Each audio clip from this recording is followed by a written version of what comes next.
তো হ্যালো বন্ধুরা, এর আগে আমরা অনেক ভিডিওতে দেখেছি যে অ্যাপের সাহায্যে কিংবা যে কোনো সফটওয়্যারের সাহায্যে আমাদের এমবিটাকে কেবিতে পরিণত করে দেখাচ্ছে। কিন্তু সেক্ষেত্রে আমাদের কিন্তু অনেকটাই সমস্যা হয় এমবি থেকে কেবিতে কনভার্ট করার জন্য অথবা কেবি থেকে এমবিতে নিয়ে আসার জন্য। তো এক্ষেত্রে আমরা ব্যবহার করব ফটোশপ 7.0। আর এই ফটোশপ 7.0 দিয়ে আমরা খুব সহজে কোনো রকম অ্যাপ ছাড়াই এই ফটোশপ সফটওয়্যারের মাধ্যমে আমাদের কম্পিউটারে যদি এই সফটওয়্যারটি থাকে 7.0 ফটোশপ সফটওয়্যার, তো এই সফটওয়্যারের সাহায্যে কিন্তু আমরা খুব সহজে যে কোনো ফাইল, ডকুমেন্ট অথবা ফটোর এমবিটাকে কিন্তু কেবিতে কনভার্ট করতে পারবো। তো অবশ্যই ভিডিওটি প্রথম থেকে শেষ অবধি দেখবেন।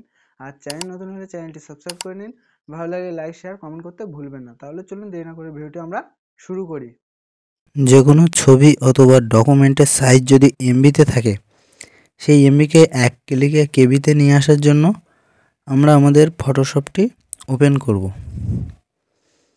আপনাদের বোঝার সুবিধার জন্য আমি ফটোশপে একটি ছবি আর একটি ডকুমেন্ট রেডি করে রেখেছি। এখন এই ছবি আর এই ডকুমেন্টকে এমবি থেকে ছোট ছোট কেবিতে কিভাবে আনা যায় সেটাই দেখাবো। সবার প্রথমে ছবিটিকে এমবি থেকে কেবিতে নিয়ে আসার জন্য আমরা চলে যাব ফাইলে যাওয়ার পর একটু নিচের দিকে সেভ ফর ওয়েব নামে একটি অপশান পেয়ে যাবেন।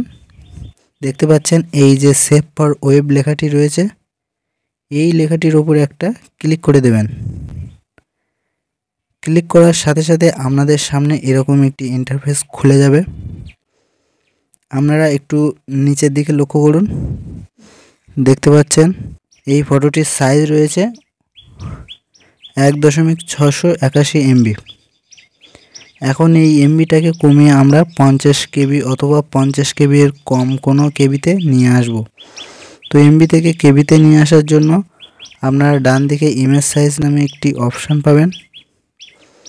আপনারা ইমেজ সাইজ এই অপশানটিতে একটি ক্লিক করে দেবেন। আপনারা একটু নিচে লক্ষ্য করুন, ওয়েট এবং হাইট দুটি বক্স হবে। আপনাদের হাইটের ঘরে কিছু করার প্রয়োজন নেই, আপনারা কেবলমাত্র ওয়েট চেঞ্জ করে এমবি থেকে কেবিতে নিয়ে আসতে পারবেন। এখানে দেখুন ওয়েট রয়েছে 2000, এটাকে আমরা পরিবর্তন করে লিখে দেব 300 এবং তারপরে অ্যাপ্লাই বাটনে ক্লিক করব। এখন দেখুন ছবিটি এক ক্লিকে এমবি থেকে 117 কেবিতে চলে এসছে। এখন আমি যদি ওয়েট 200 রেখে অ্যাপ্লাই ক্লিক করি তাহলে দেখুন এটা হয়ে গেছে 58 কেবি। আবারও ইমেজ সাইজে গিয়ে ওয়েটের জায়গায় আমি যদি লিখি 180 তাহলে দেখুন এটা হয়ে গেছে 47 কেবি। ঠিক এইভাবে আমরা যে কোনো ছবিকে এমবি থেকে কেবি এবং কেবি থেকে এমবিতে ইজিলি নিয়ে আসতে পারবো। এই ছবিটি সেভ করার জন্য উপরে সেভ বাটন পেয়ে যাবেন, এখানে ক্লিক করবেন।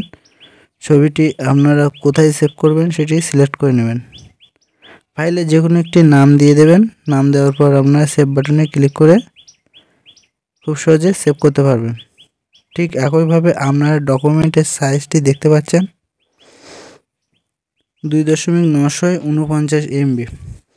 ডকুমেন্টটিকে এমবি থেকে কেবিতে নিয়ে আসার জন্য ইমেজ সাইজে ক্লিক করব এবং ওয়েটে চলে যাব। ওয়েটের জায়গায় লিখব 300 এবং নিচে অ্যাপ্লাই ক্লিক করে দেব। এখন দেখতে পাচ্ছেন ডকুমেন্টের সাইজ 109 কেবিতে চলে এসছে। এখন আমি 100 কেবি এর কমে আনার জন্য ওয়েটের জায়গায় লিখে দেবো 280 এবং নিচে অ্যাপ্লাইতে ক্লিক করব।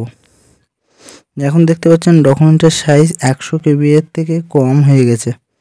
ঠিক এইভাবে আপনারা চাইলে যে কোনো ছবি ডকুমেন্টের সাইজ এমবি থেকে কেবিতে নিয়ে আসতে পারবেন আপনাদের ইচ্ছে মতো।